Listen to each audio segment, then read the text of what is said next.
नमस्कार। सामुद्रिक विज्ञान के इस अंक में एक बार पुनः आपका स्वागत है।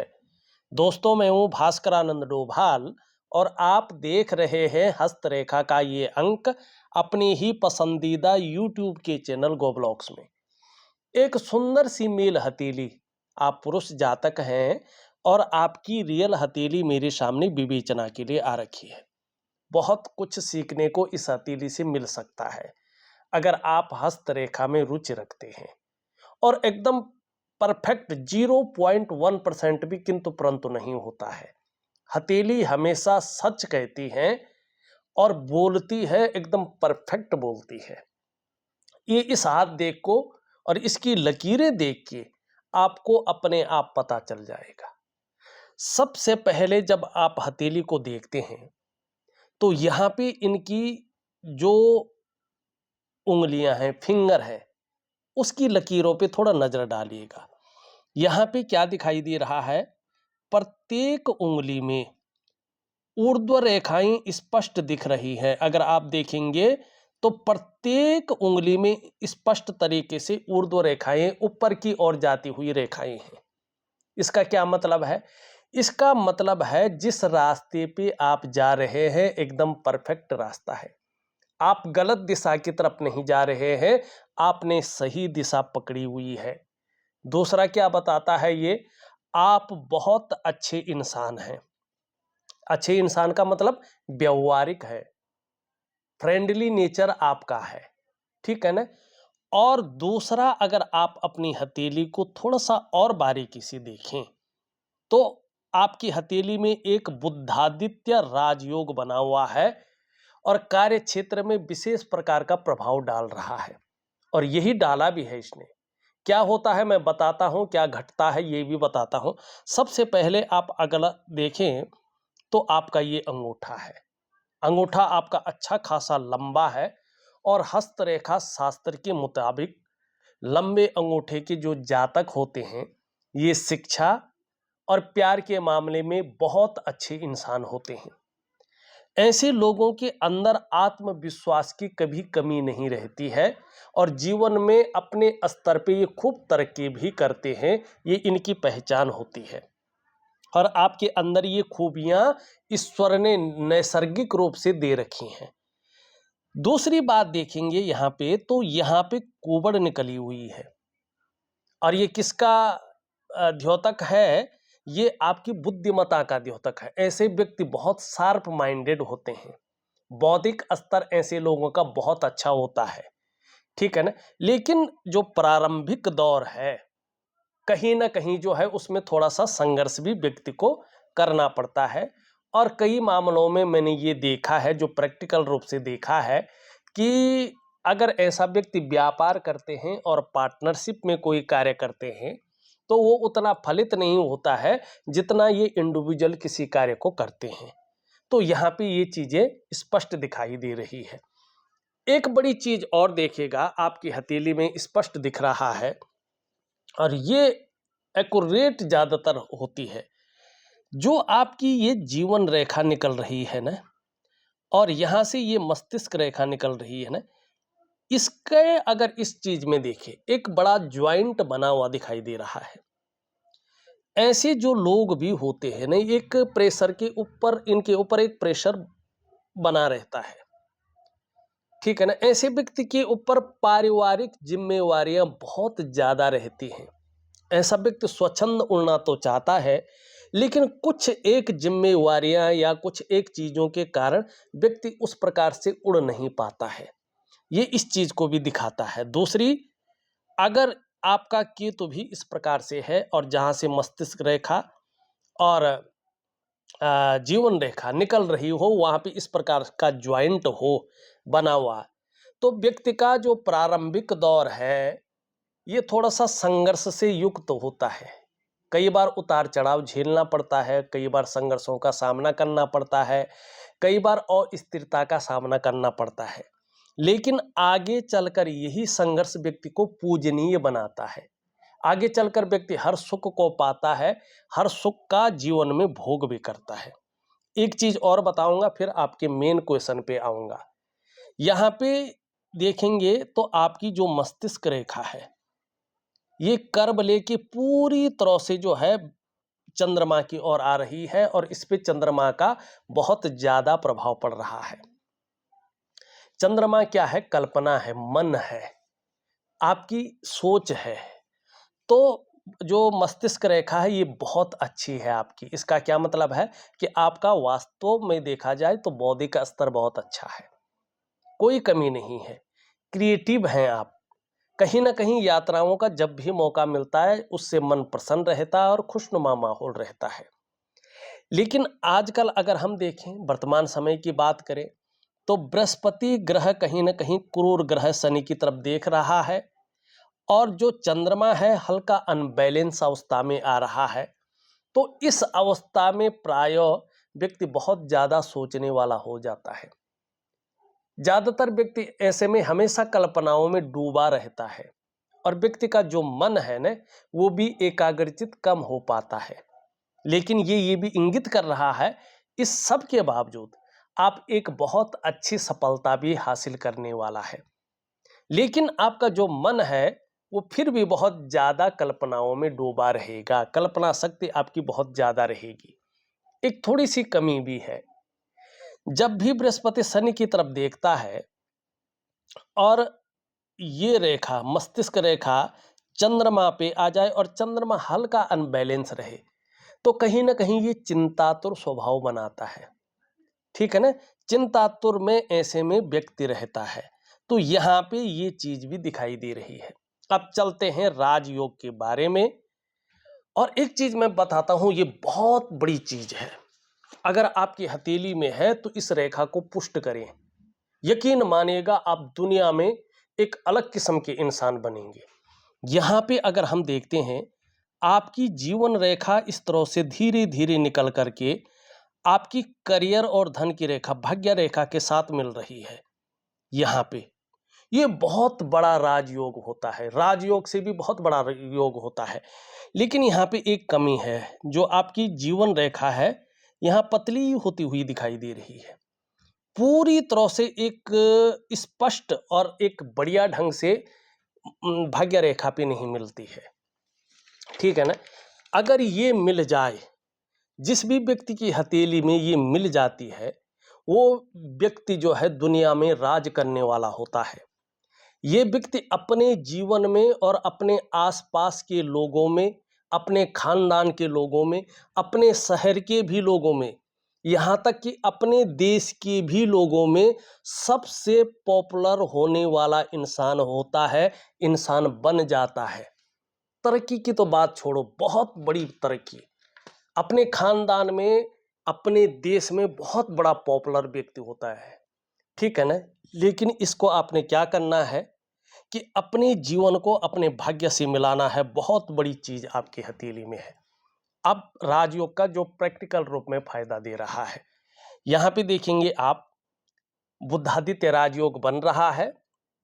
किससे बनता है? मरकरी से, बुध से और जो है सूर्य से बनता है। बुध और आदित्य का बनता है बुधादित्य राजयोग। और इसमें देवगुरु बृहस्पति की सबसे बड़ी भूमिका मानी गई है। भूमिका ही ये निभाते हैं देवगुरु बृहस्पति। इसलिए देवगुरु बृहस्पति को एकदम सुंदर और अच्छा होना बहुत जरूरी माना गया। यहाँ पे अच्छे हैं, यहाँ पे ये नहीं कि खराब हैं, अच्छे हैं।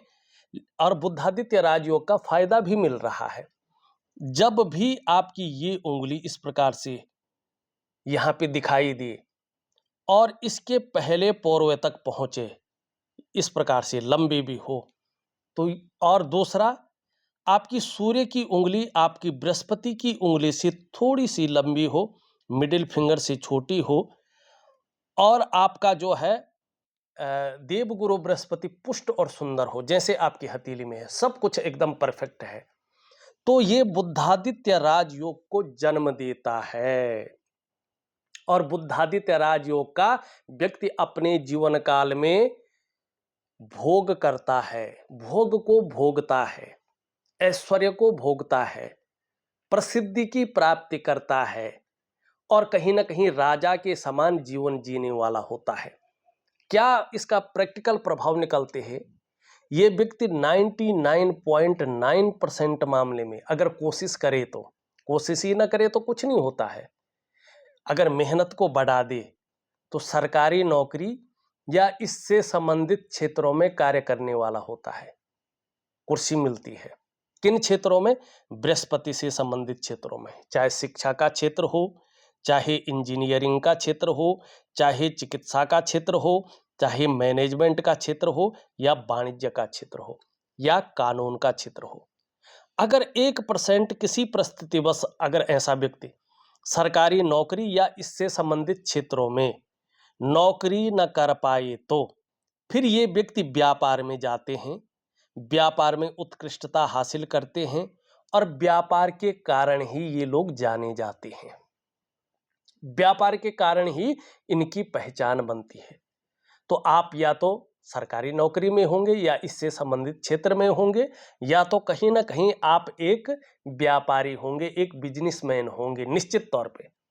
अगर ऐसा व्यक्ति प्राइवेट नौकरी में चला जाए, राजयोग का फायदा तो मिलेगा, अच्छी पोस्ट तो मिलेगी, लेकिन उस प्रकार से निखर करके नहीं आ पाएगा, उभर करके नहीं आ पाएगा, एक उत्कृष्टता उसके अंदर नहीं आ पाएगी जो व्यापार में या सरकारी नौकरी या इससे संबंधित क्षेत्र में आना चाहिए। ठीक है ना? तो बहुत बड़ा राजयोग यहाँ पे बन रहा है। ठीक, अब एक चीज जो है बहुत परेशान आपको जीवन में कर रही है, ठीक है ना, अंदर की खुशियों को शिथिल करना, ठीक है ना, और जो वास्तविक काम है उनमें कहीं ना कहीं अड़चने पैदा करना, ये इन चीजों को दिखाता है। अब ये देखिएगा, ध्यान से देखिएगा, जब यहां पे देखेंगे तो हथेली में जो बृहस्पति है ना, देवगुरु, वो क्रूर ग्रह शनि की तरफ देख रहे हैं। ठीक, और दूसरा अगर यहाँ पे देखेंगे इनके बीच में, तो यहाँ पे अगर आप देखेंगे एक क्रॉस का चिन्ह है, यहाँ पे एक रेखा इस प्रकार से जा रही है, काट रही है, और आपकी करियर और धन की रेखा थोड़ा सा टूट टूट कर आगे बढ़ रही है। ठीक है ना? तो ये कहीं ना कहीं आपके जीवन में पितृदोष को बताता है कि आपके वंश में पितृदोष आ गया है, पितृश्राप आ गया है। और जब पितृदोष आता है तो जो चीजें होती हैं आप गूगल पे भी सर्च कर सकते हैं, अपने आचार्यों को भी पूछ सकते हैं कि क्या क्या होता है। ठीक है ना? ऐसे में आपका काम ठीक चल रहा होता है, लेकिन आपको कहीं ना कहीं अड़चनों का सामना जीवन में करना पड़ता है। ठीक है ना? और ऐसे में कहीं ना कहीं जो है व्यक्ति का जो दाम्पत्य जीवन है, उसका जो चरम सुख का भोग है, उसके बीच में भी थोड़ी सी परिस्थितियां ये खड़ी करता है। संतान को लेकर चिंताएं रहती हैं, परिवार को लेकर चिंताएं रहती हैं। जो संपत्ति का लाभ है, भूमि या संपत्ति जो भी होती है, उसका जो लाभ है वो समय पर नहीं मिल पाता है। कई बार व्यक्ति बहुत अच्छी योजनाएं बनाता है, उसके अनुसार चलता भी है, हल्के फुल्के फायदे मिलते भी हैं, लेकिन जिस प्रकार से चीज़ों को उभर के आना चाहिए, निखर के आना चाहिए, उस प्रकार से नहीं आ पाता है। कई बार आपने देखा होगा परिवार में बच्चे बहुत बड़ी बड़ी उम्र के हो जाते हैं, लेकिन शादी नहीं हो पाती है, और कई लोगों की बड़ी मुश्किल से शादी हो भी जाए तो उनके बीच इस प्रकार की स्थितियां पैदा होती है कि व्यक्ति कहता है इससे अच्छा था कि इनकी शादी ही नहीं होती तो बढ़िया रहता।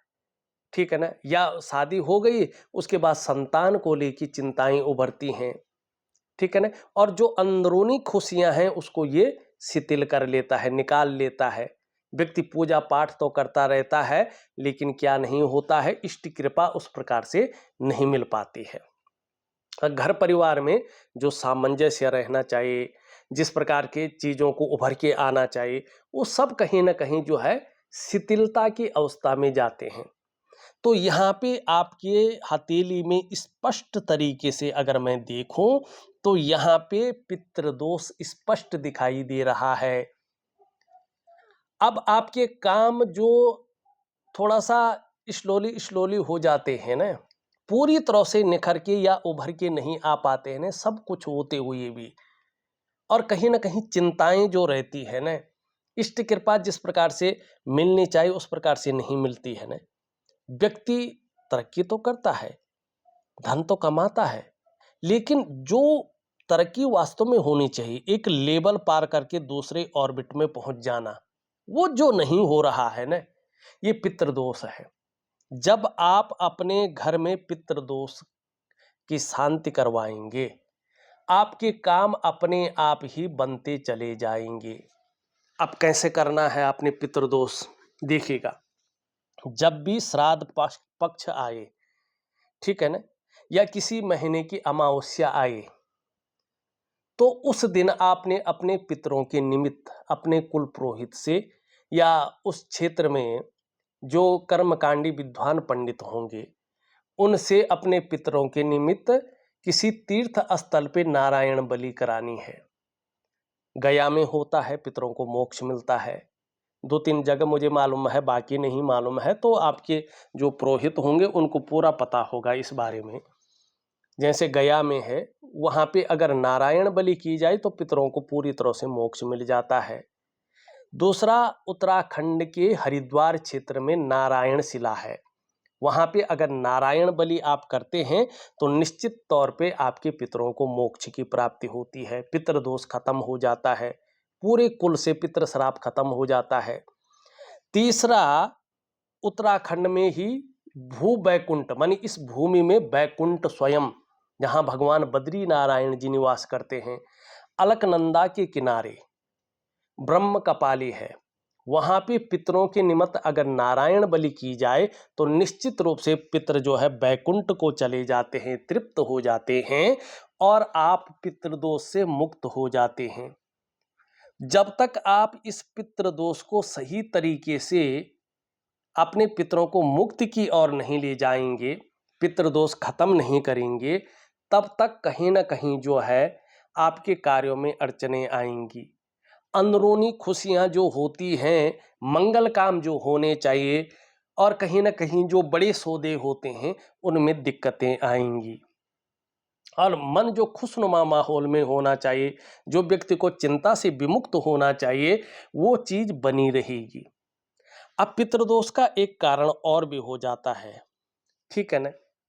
इसमें एक क्या कारण आता है, कभी कभी व्यक्ति जो है किसी गुरु से दीक्षा ले लेता है, और जरूरी नहीं वो गुरु वैदिक हो या सनातन की रीति रिवाजों से चल रहा हो सकता है वो किसी अलग जो ये बनाए गए हैं पंथ लोगों ने, ठीक है ना, और उससे दीक्षा ले रखी हो, और वो मंत्र व्यक्ति के जो अवयव हैं, जो पंच तत्व हैं, उनको सूट न कर रहा हो, तो तब भी पितृदोष कहीं ना कहीं आ जाता है। क्योंकि कई आपने देखे होंगे कि ऐसे लोगों के दीक्षा ले लेते हैं कि फिर केवल उसी गुरु को पूजना पड़ता है, फिर भगवान की पूजा नहीं करनी पड़ती है आपको, अपने पितरों की पूजा नहीं करनी पड़ती है आपको, किसी भी जो है अपने कुल है, अपने इष्ट है, उन देवताओं की पूजा आप नहीं करते हैं, केवल उसी गुरु को मानते हैं, उसी पंथ को मानते हैं। तो ये चीज भी कहीं ना कहीं जो है आपको प्रभावित करती है और पितृदोष आपके जीवन में आ जाता है। लेकिन नारायण बलि आपको इसके निमित्त भी करनी चाहिए और वैदिक पूजा, सात्विक पूजा आपको निरंतर करनी चाहिए। यहाँ पे इतना तो नहीं लग रहा है, लेकिन पितृदोष कहीं ना कहीं आपकी हथेली में दिखाई दे रहा है।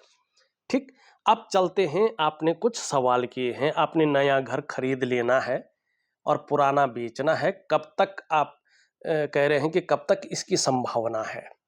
अगर मैं आपकी हथेली को देखूं और एक उपाय दूं इसके परिप्रेक्ष्य में आपको, तो उस उपाय के कारण ठीक 18 महीने के अंदर आप पुराना बेच करके नया घर खरीद लेंगे, ये निश्चित तौर पे दिखाई दे रहा है।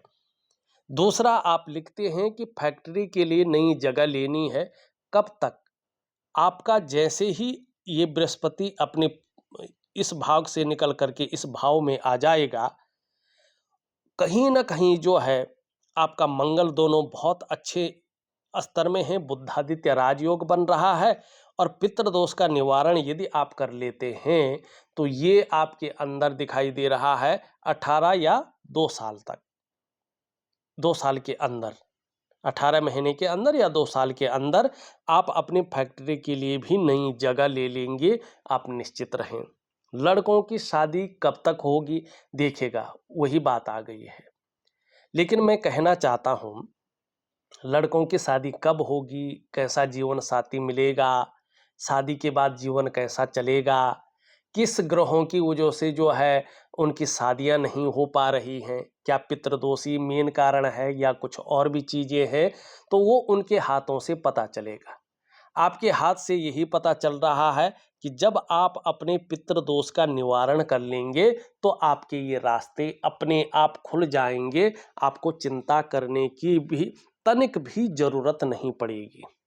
ठीक है ना। अब चलते हैं कुछ और एक विशेष चीज पे, आपकी केतु पर्वत पे, मोक्ष के कारक केतु पे एक अद्भुत चिन्ह बन रखा है, दुर्लभ चिन्ह बन रखा है। बहुत कम हथेलियों में ऐसा चिन्ह बनता है जो अपने प्रारब्ध में, पूर्व जन्म में बहुत ही शानदार कर्म करता है, उसकी हथेली में ये चिन्ह बनता है। कैसा बन रखा है देखिएगा ध्यान से। यहाँ पे अगर आप देखेंगे तो इस प्रकार से एक रेखा निकल करके यहाँ आ रही है, इस प्रकार से ये रेखा जा रही है और ये रेखा इस प्रकार से आती हुई दिखाई दे रही है। और ये आप देखेंगे कि एक शुद्ध मछली का चिन्ह, पूरी तरह से शुद्ध नहीं है लेकिन यहाँ पे मछली का चिन्ह इसी प्रकार से बनता है। आपके केतु क्षेत्र में मछली का चिन्ह बना हुआ है। इसका मतलब है जैसे जैसे आपकी उम्र बढ़ती जा रही है वैसे वैसे आप धार्मिक और आध्यात्मिक प्रवृत्ति के इंसान बनते जा रहे हैं और जीवन रेखा भी इसी ओर आ रही है। जीवन में जो कर्म कर रहे हैं वो बहुत बढ़िया है, वो आपको कहीं ना कहीं मुक्ति की ओर ले जा रहे हैं, मोक्ष की ओर ले जा रहे हैं। भगवान श्री हरि के चरणों में आपकी जगह बनाते हुए दिखाई दे रहे हैं। आप 84 लाख योनियों में नहीं भटकेंगे, आप भू बैकुंठ धाम बद्री नारायण भगवान की शरणागति जाएंगे, ये स्पष्ट दिखाई दे रहा है। और देखिएगा ये मछली का जो चिन्ह होता है ना, ये कहीं पे भी हो ये बहुत अच्छा जो है फल देता है।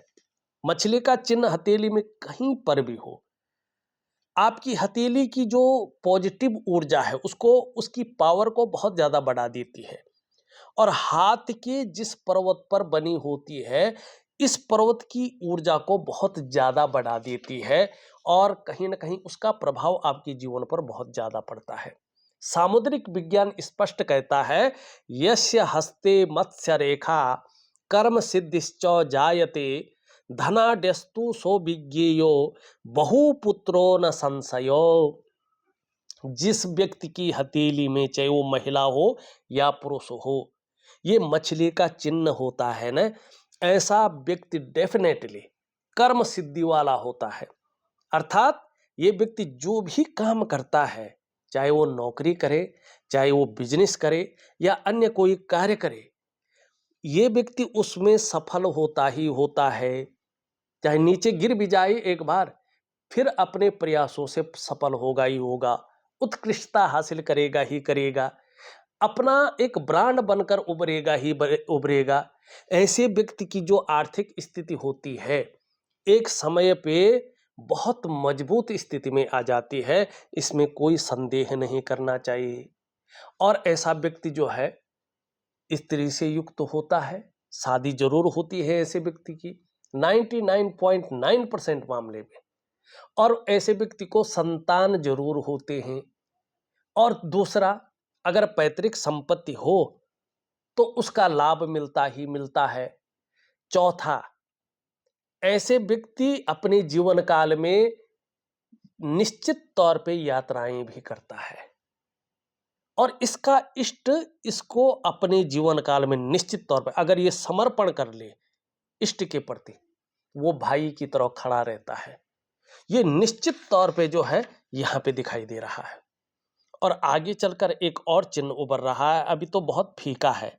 अगर आप देखेंगे तो इस प्रकार का यहाँ पे एक चिन्ह दिखाई दे रहा है, ये सूर्य पे दिख रहे हैं, ये है त्रिभुज, त्रिकोण भी इसको कहते हैं। अब ये बहुत बड़ा फायदा वाला है।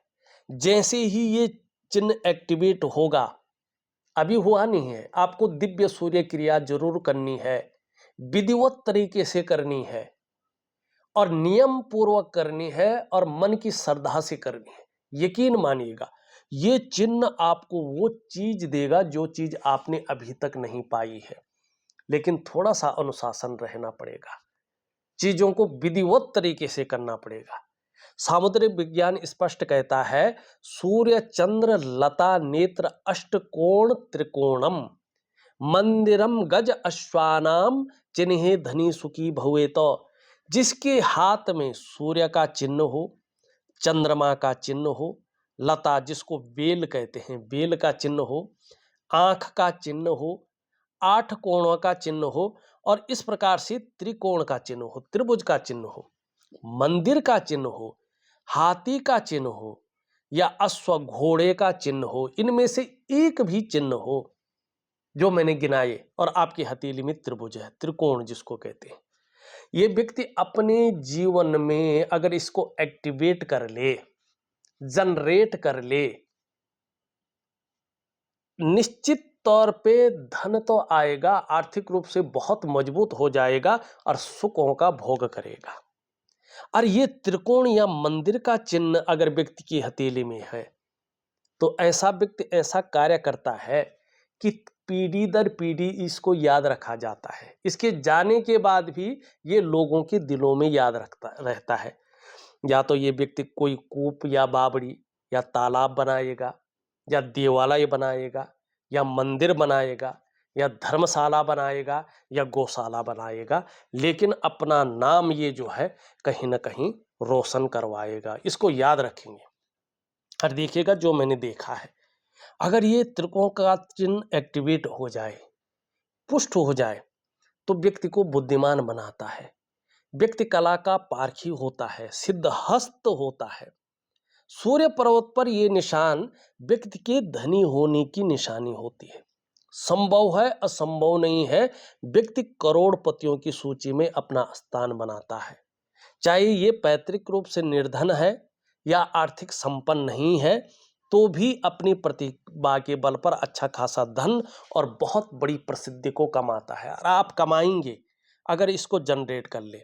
और इसका उपाय मैं आपको फ्री में दे रहा हूं। दिव्य सूर्य क्रिया इसका मेन उपाय है, वो मैं विधिवत तरीके से ऑडियो के माध्यम से आपको दे रहा हूं। करिएगा, देखिएगा, आप खुद फीडबैक देंगे मुझे अगर आपने सही से कर लिया, और 3 महीने के भीतर ही फीडबैक मिलेगा मुझे, ये मैं दावे के साथ कह रहा हूं। ठीक है, बाकी आपके करने के ऊपर डिपेंड है। धार्मिक भावनाएं बहुत अच्छी रहेंगी, ईश्वर में विश्वास बना रहेगा। आपको सफलता तो मिलती है, लेकिन बहुत ज़्यादा मेहनत परिश्रम करने के बाद ही चीज़ों में सफलता मिलती है। कई बार भागा दौड़ी का काम भी करना पड़ता है। यहाँ पे थोड़ा ये चीज़ों में अड़चने डालती है, चीज़ों को थोड़ा डिले करती है। यहाँ पे देखेंगे तो व्यापार के गुण बहुत अच्छे हैं, लेकिन थोड़ा सा काम सफल होने में अड़चने ज़्यादा आती है, कई बार बैक मार लेता है। तो दिव्य सूर्य क्रिया जरूर करें। धन कमाने की ललक बहुत अच्छी रहेगी, इसका फायदा भी होगा। एक सुखद जीवन जीने की चाह बनी रहेगी और सुखद जीवन जीने के लिए प्रयत्नशील व्यक्तित्व बना रहेगा। भावुकता ज़्यादा रहती है, लेकिन महत्वाकांक्षाएं भी बहुत ज़्यादा रहती हैं। आगे बढ़ने की बहुत बड़ी सोच रहती है, इच्छा भी एक टॉप लेवल तक पहुंचने की रहती है, और इसके लिए एन केन प्रकारेण जो भी हो जाए करने को तैयार रहते हैं। यहाँ पे हमने इसकी और इसके बारे में बता दिया है। ये सपोर्टिंग लाइन है। हनुमान जी की या भगवान शिव की भी बहुत बड़ी कृपा आपके ऊपर है। यहाँ पे अगर देखेंगे करियर और धन की रेखा की हमने बात कर ली है, ये रेखा सपोर्टिंग लाइन है, इसकी भी बात कर ली है। कार्य के प्रति भी जुझारूपन बहुत ज़्यादा रहने वाला है। जिस कार्य को हाथ में ले लेंगे, जब तक पूरा नहीं होता है तब तक छोड़ेंगे नहीं। शुक्र का पर्वत देखें तो थोड़ा सा अभी हल्की फुल्की चिंताएं दे रहा है। बहुत ज़्यादा मेहनत परिश्रम करने के बाद, प्रयास करने के बाद भी जो पूर्णता चाहिए वो पूर्णता नहीं आ पा रही है, थोड़ा अभाव की स्थिति दिख रही है। लाख प्रयास करने पर, सारे साधन होने के बावजूद भी सुख जो वास्तविक रूप में फील होना चाहिए वो नहीं हो पा रहा है। तो दिव्य योग ध्यान क्रिया दे रहा हूं, जरूर करें, आपको बड़ा लाभ होगा। यहां पे देखेंगे निम्न मंगल थोड़ा सा अनबैलेंस है, तो जब दिव्य सूर्य क्रिया दे रहा हूं उसमें इसका उपाय दूंगा, जरूर करें, लाभ होगा। ऊपरी मंगल बहुत अच्छा है, पराक्रम बहुत अच्छा रहेगा, एनर्जेटिक स्वभाव बना रहेगा, जिससे भी आप मिलेंगे वो कंफर्टेबल फील करेगा। इसके बारे में हमने बात कर ली। शनि आपका बहुत अच्छा है, लेकिन कभी कभी बेवजह की चिंताएं दे देता है या कोई ना कोई ऐसी वजहें बना लेता है जो थोड़ा तनाव पैदा करे। सूर्य आपका बहुत अच्छा है, बुध बहुत अच्छा है, वाणी की ताकत बहुत अच्छी रहेगी और व्यापार में निपुणता की स्थिति को हासिल करेंगे। थोड़ा चंद्रमा वीक है, थोड़ा ये कभी कभी मन को गड़बड़ कर लेता है, मानसिक परेशानियों से युक्त कर लेता है, कई बार भावुकता देने की कोशिश करता है या इमोशनली थोड़ा परेशान करने की कोशिश करता है, कभी कभी मन को अच्छा नहीं रखता है। अपने डाइजेस्टिव सिस्टम का थोड़ा सा ध्यान रखिएगा और थोड़ा नींद आने में हल्की फुल्की दिक्कतों का सामना करना पड़ सकता है, तो इसके लिए एक छोटा सा उपाय चंद्रमा का दे रहा हूं, जरूर करिएगा। अब उपाय मैं क्या दूंगा आपको, देखिएगा। सबसे बड़ा उपाय है कि जो मैंने बताया है, अपने पितरों के निमित्त किसी तीर्थ क्षेत्र में नारायण बलि कराएं, उससे बड़ा कोई उपाय नहीं है।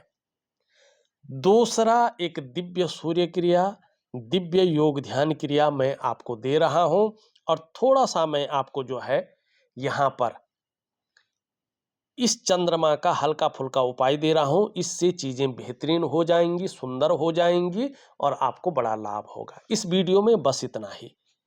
एक नई वीडियो के साथ मैं उपस्थित होऊंगा, तब तक के लिए नमस्कार।